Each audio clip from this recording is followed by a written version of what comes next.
Welcome to Fall Rise Give, a space where we invite you to dig into the real cause of your suffering, looking at opportunities for growth with a change in your beliefs, thoughts, and actions so you can be your true self and be inspired.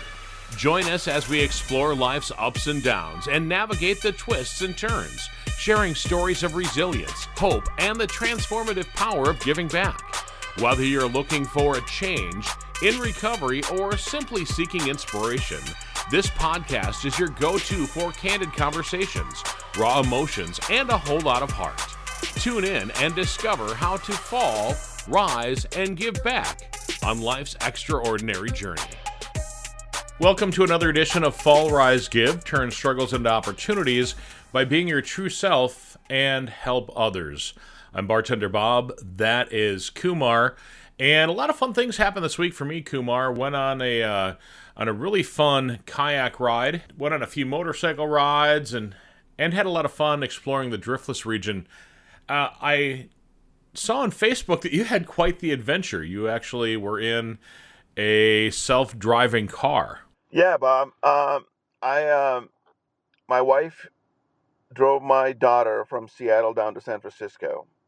And my daughter is moving there, and we talked about her a lot, manifest her and all that stuff. She's quite the special person, and she's living in a pretty cool part of San Francisco, and there's a lot of self-driving cars there now. They're being tested without drivers. They were being tested with a driver just hanging out waiting before, but now they're totally driverless, and they're all over. It's like an Uber or a Lyft without a driver.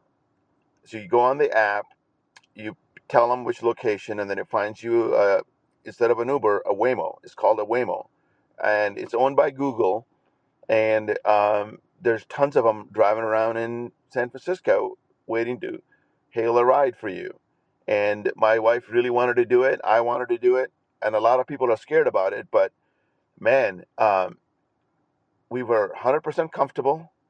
It was a Jaguar, is the actual physical car, with all these cameras and all these amazing things on it. It didn't look anything out of the ordinary, though. It didn't look like one of those supercars with all these cameras sticking out. It's just a little bit of a camera at the top, a little bit on the sides, and pretty fancy ride. It had a very calming music in it. It picked us up, told us what to expect. It said seatbelts still matter, and it got us to our location. It was super cautious, a little bit slower than I would expect a cab driver to be, obviously, or an Uber driver to be. We told it to go to one burger joint called Super Duper, and then my wife had it wrong, so my daughter changed the location, which in Uber you can't do easily. We changed the location. It turned herself around right near downtown, and it got back to the new location. It was very cautious. It got stuck in the left lane behind a lot of people taking left turns, but it just was patient as heck. And it got us there a little bit slower than normal. But, man, what a ride. It was just such a calming, very safe feeling. I did not worry at all about security or safety. I felt totally comfortable. I trusted the car. The car did its thing. It had this amazing music and a digital dashboard and all that. It was like a Tesla. I don't know if you've been inside a Tesla where you could see all around the car. But it actually had people moving across. The cameras could tell if somebody was in the sidewalk to the left, walking parallel to the car. It could tell if there's people waiting to cross over. It would wait for people to cross the crosswalk. It was like a digital experience of all these things happening in like a video game, but it was real life, and all these people would be like little heat maps moving around, but they weren't heat maps. I'm wondering, did you tip? No, absolutely no tip. And I'm so sick of tipping. I mean, the whole country is sick of tipping. Now you got to go to every restaurant, you order fast food. Now I got to tip the fast food person. What? This is craziness. Getting out of hand. But I still tip. I just feel for them. I don't like doing it. I don't tip more than 10% to a fast food place, but to a restaurant, bar, I do 20%. That's just kind of my deal. You know, I've always been a pretty decent tipper, at least 20%, but being a bartender now, I tend to tip a little bit higher than I used to tip, just because I know the struggles that wait staff goes through nowadays. Speaking of struggles, one of my family members has had a lot of struggles, a life full of struggles, as a matter of fact, and he and my mom listen to the show all the time, My stepdad Dave has a story that is very interesting, and I've heard it a lot of times. And I want to have you, Kumar, lead this interview because I want it to be about Dave and Dave's story. Dave is a great man. I love the guy. He's a great stepfather and a wonderful husband to my mom, and a great addition to my family. Kumar, if you take over the interview and just kind of go from here. Yeah, welcome to the show, Dave. Anything you want to get started with? Oh yeah, I'll tell you about Lisa, my daughter. She's been an inspiration in my life, and she just has done tremendous things for me. And when I explain who she is and what she is, you're going to say, "Well, how did she do that?"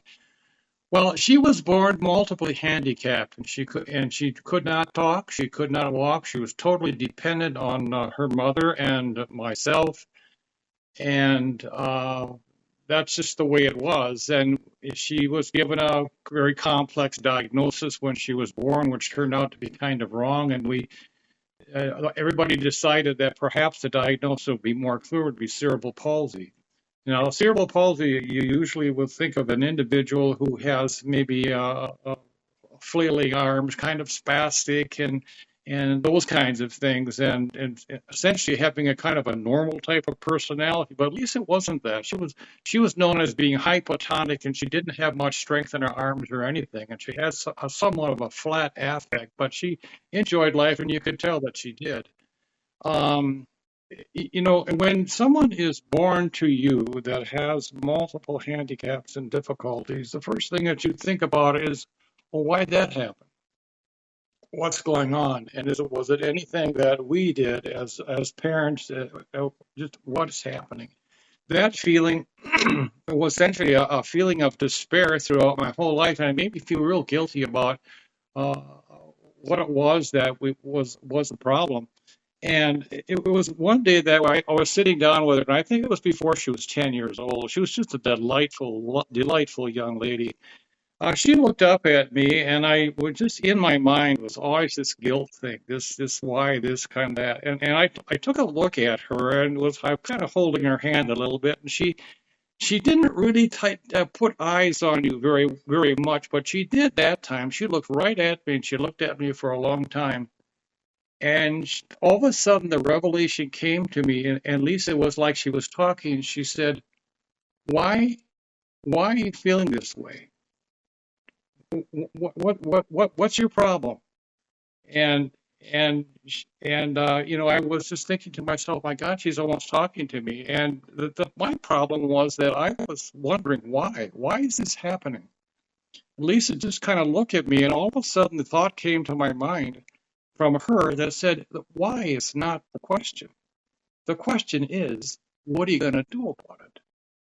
Now that was an epiphany for me, and that became something that I can get my teeth into. And quite frankly, that what can I do about it has become pretty much how I think about things all through life, and it has greatly helped me. So my fall was my believing that I just was my fault, my guilt, all these kinds of things. Lisa gave me the rise. She told me, do something about it. And it was really mind blowing. And this is I still can't get over that. And she's given me a great outlook towards life, and I try to emulate that in my life uh, and go through it like that. If there's any questions, go ahead and ask. I might have forgotten some things about it, but generally that's what I'm thinking about. That's what I thought.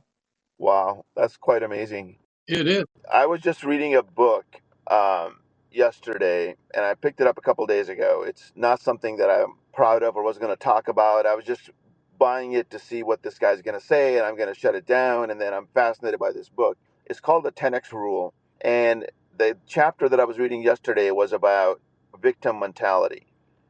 And the victim mentality basically says, why did this happen to me? Why did all this stuff happen? And now the way to turn that around is what Lisa told you is like, what are you going to do about it? That's the Yeah. ownership mentality. That's the player. That's the active part about like, what are you going to do in life?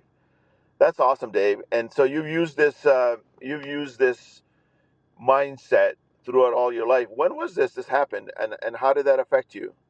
throughout? Like, give me a scenario of that helped you in some other areas, or how long ago was that this happened? Well, Lisa's about 10 years old. It's probably in her late 70s, something like that. Yeah, she's just a couple of months younger than you are. So that changed your life dramatically and how you handled every situation, not just one or two. Yeah, yeah, you can apply it to everything. Great. Now, you have been hearing the podcast because of Bob, and he was telling me that you got excited about this podcast and the topic that we're discussing. Tell us Mhm. a little bit more about why you wanted to come and talk. You wanted to just share the Lisa story or that particular thing, or was there anything else you wanted to share as well? Well, there's one thing, I'm a physical therapist, and what you do is you help people to get well. And there's a lot of definitions behind that. And usually the people that you want to help are stuck with a want. They want this, they want that, they want to get better, they want. What they fail to realize a lot of times is the need. What do they need? And once you define what they need, then you can better implement what you really want. So that makes a big difference, and that's how I kind of approached my outlook towards the patients that I dealt with, because that it really helped me to kind of need or to understand what it is that I'm really dealing with, and I had to pass that along to my patients to have them understand what they really needed. And once you could realize what they really needed, it was a matter of almost talking the patient into getting better. It was really quite extraordinary. And that have helped me throughout my whole career, and more in my career, because towards the end of my career, I was dealing with home care. And that's the ideal situation, because one of the needs that the patient has that they don't realize is the need to be back in a place that's familiar to them, a Yeah. place that they uh, feel good about themselves. Once they're in that position, it's really easy to treat somebody because they're in a place that they want to be, and they want to be as whole as they can be. So that describes their need. Their need is to be whole, and their wants are to do the best that they can. So you wind up treating not the deficiencies or the weaknesses that the patient have, but you treat the strengths that the patient has so they can get around their weaknesses. And that essentially is what it was. And Lisa just reinforced all those kinds of things. In the back of your mind, you kind of think about those things, but you don't put them to practice because they're nebulous. They're not a thing that you think about. But Lisa gave me that thing that said, "Here, this is it." And it really was quite an effect on me. That's great. That's amazing. What a great way to live life. My team and I at work did a test, a psychological test last year around Christmas time. We did it as part, kind of like a party theme that we were going to do. We were going to do a social event, but before that, we want to kind of do a team building exercise, and it would all focus on strengths. And forgot the name of the company that we did it with, but it focused on your top 5 strengths, and it said that you should build on your strengths. And I kind of dug in. I'm like, what about your weaknesses? And the test and the company doesn't do weaknesses. It just says these are your strengths and this is what you should focus on. These are the things that describe who you are, and let others know what your strengths are so they can work through with them. So you're in the right role for your right strengths and things like that. And that's kind of what you're talking about a little bit. That's exactly what I'm talking about. So Lisa was a huge angel to you in your life. That's what I gather from Oh, all of an angel doesn't even begin to describe it.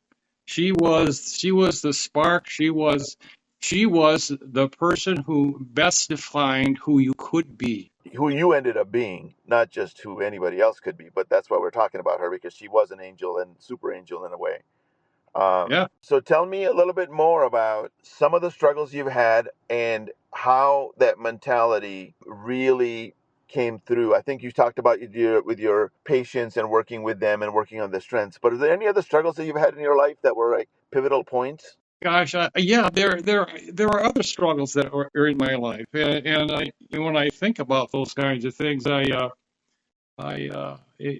kind of makes me sad, but I kind of look at that. Now, my wife, I was married for 28 years before I met Bob's mom, and my wife died of cancer when she was 51 years old, just a little bit younger than you guys. And that was that was a kind of a tough thing too. But I tried to use what Lisa had taught me about how I should think about this thing instead of grieving all the time and just letting that at that point of grief overtake my life. I let it kind of be something that could teach me what to do and how to work with it. And it was a tremendous help in how I got through all of that. And so that's a point of help as well. So Lisa just gave me, I can't describe what she gave me and how good it made me feel and how good it made my life. And it still does. Uh, so if that's a prime example right there. One of the things that Lisa had taught me, when you think about all these kinds of things, there's two words that really open up the world. It opens up the world to me, and I think it can open up the world for a lot of people. The two words are pay attention. If you pay attention, all that information coming in can be directed towards something positive. If you don't pay attention, you don't have those directions. I totally agree. And so paying attention to the message that you were getting from Lisa, even though you couldn't hear her talk, the message was pretty clear, wasn't it? Yeah, do something. Do something. We talked about the Hindu chakras, and now the chakras are pretty popular. There's all these best-selling books on that chakras and energy system. They don't even talk about them being Hindu anymore. The chakra system is fascinating to me because it's about your body and knowing what you are. Yeah, And the seven different energy centers, the heart being in the center is the fourth chakra that opens up your heart. And obviously Lisa opened up your heart for you, but I think what she did for you was actually open up and got you to start thinking about your intuition and your higher power yeah, and really connect with her based on the intuition. And you said the thing that can really open up for people is listening to your intuition. And really, that's really what paying attention is all about. We can pay attention and listen to somebody, but really what's happening in the moment, that comes from a deep insight, that really paying attention, listening with your heart, mind, and soul, right? yeah. That's exactly right. When I was thinking about this last night and about how much it interacts and with the chakra that you talked about, it's all connected somehow. Totally. And we're not healing experts and we're not, gurus and by any means. We just take principles and we've talked about them in the past. But the sixth chakra is all about connecting with your opening your mind's eye, the intuition, and really looking at it. Bob and I were talking about something last night, and he's like, I was just thinking the same exact thing. And we're thinking the same thing at the same time, and we're 1,500 miles apart physically. You're in Wisconsin, I'm in Seattle most of the time. And it's amazing how energies work and how intuition and the ether and all of this stuff. And we've talked about Einstein's quote, we're all energy and we're all vibrations. And so they've actually done tests on this. There are schools, and I was watching a documentary on a Netflix version of a new age channel called Gaia. Gaia is like a Netflix of new agey stuff with science and physics and yoga and meditation and all of this stuff. They got all sorts of shows on it. And what they did is that one of the documentaries I was watching was they would have people in Russia in their different schools, and they would plant people or talk to people about these discussions that were happening in California. And they would do these games over Zoom or whatever, and they would test them. And they were thinking the exact same thing, and they were playing with cards in Russia or Eastern Europe, and they were able to guess the right cards in California.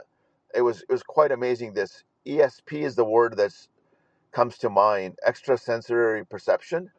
And I think we're all interconnected to a higher power.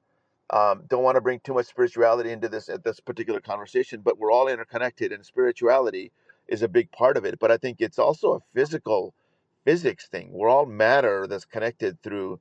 I mean, we don't see wavelengths of electricity from my phone to whatever the cell tower there is, right? And here we are. I'm on a wireless phone in Ashland, Oregon, and Dave's in Minnesota and you're in Wisconsin, and we're able to communicate. I mean, there's physical electronic currents that are taking us there. These currents can also be physically tapped into if we're connected and paying attention through our ESP, which I believe we all have to a certain degree. It's kind of what I've been talking about. She has defined what it is that all people, I'm gonna say all people should be doing, and it's less of being introspective and being projective with what talents that you do have. It's all kind of about that. It's not about you. It's about how you interact with everybody else. I guess that would be pretty much it. That's pretty broad, but that defines it pretty well, I think. Dave, circling back to Kumar's story about self-driving cars, do you think you would ever go in one? Would I? I'll tell you, you know me in electronics. If I get around electronics, it's not going to work. You know that. You know that. Your brother says the same thing. He says, "Oh, God, what now? What's going on?" So when I trust a non-driving car, I'll let you figure out what. Honestly, if it's really sound and everything, yeah, I guess I do that. Man, I'll trust a circus ride or something like a tilt-a-whirl or a roller coaster or any of those things. I'll go on those. I mean, and that's kind of the same thing, only it's not electronic, just more mechanical. But yeah, I guess I would, but it'd be a lot of trepidation in my mind. It just happens to me. It's one of those wavelengths that affects electronics. So I got it. It's amazing that you're saying that, Dave. So back in the early 2000s, I was a vegetarian, and I was meditating a lot, like an hour to 2 hours a day, like I am now, but I'm not a vegetarian now. All the cell phones around me were breaking all the time. I had these Blackberries, and I had a friend that worked at AT&T, was an executive, so he was constantly sending me new phones. And as Einstein talks about it, we are vibrational beings. We are electrical beings. We check our heart rate through an EKG machine. So we do affect electronics. There's no doubt about it. That's totally how it works. So electronics do make a difference. That's how we check our heart rate. To me, it's fascinating that electronics break around you and you are kicking at a very high level. So my last question to you, Dave, is you lived an amazing life based on what I can tell, based on your experience with Lisa and with Bob. You like our podcast, which is pretty cool. And don't forget Bob's mother. Bob's mother. And that's great to hear for Bob and for myself, but more for Bob, because that's his mother. You lived a very purposeful life, helping others. Yes. I mean, we talked about how Lisa helped you come to it, but would you say you lived a purposeful life? Yes, absolutely. I think about her a lot and what she's done for me. And then I marvel at the fact that she couldn't talk. I mean, but she told me. It was amazing. Yeah, total blessing and total grateful for you, Dave. Obviously, you're the same wavelength as we are. I'm glad you enjoy the podcast. And I think it's every family that I've known with particular handicaps have been just an angelic family, because the gifts that person gives their whole family, not just themselves and the community. So what a great blessing. Thank you. Thank you for joining us on this episode of Fall Rise Give, where we explore stories of resilience, growth, and giving back. If you enjoyed today's episode, please visit our website at www.fallrisegive.com. Also, consider subscribing to our podcast on your favorite platform and leaving us a review. Your feedback helps us to continue to bring you inspiring stories. Stay tuned for our next episode, and remember, every fall is a chance to rise, and every rise is an opportunity to give. Until next time, keep falling, rising, and giving. This is Fall Rise Give, produced by podcastforhire.com. Thank you for listening.